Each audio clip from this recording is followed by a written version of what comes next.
Falinderimi i takon Allahut, i cili na nderoi me Islamin, sepse sa herë që kërkojmë nderim jashtë tij, Allahu na poshtron.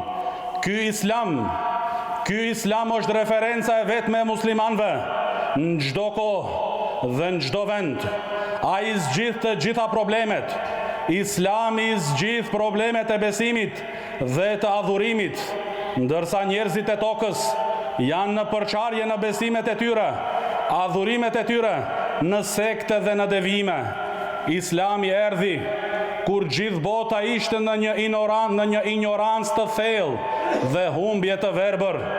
Adhuronin çfarë dëshironin, adhuronin ata që gdhendnin vetë, adhuronin pemë dhe gur, adhuronin gjin dhe njerëz, adhuronin shejtanët, ishin të përçarë, pa një besim që i bashkon, sepse nuk ishin në udhëzim, dhe secili prej tyre pretendonte rruga e saktë është tek unë. Atëherë erdhi Islami dhe i bashkoi në akidën e pastër, duke e veçuar Allahun me adhurim, duke e braktisur shirkun me të gjitha llojet e tij. U bashkuan nën fjalën La ilaha illallah, Muhammedun Rasulullah. U bashkuan mbi këtë besim, arab e jo arab, gjin e njerëz, të bardhë e të zi.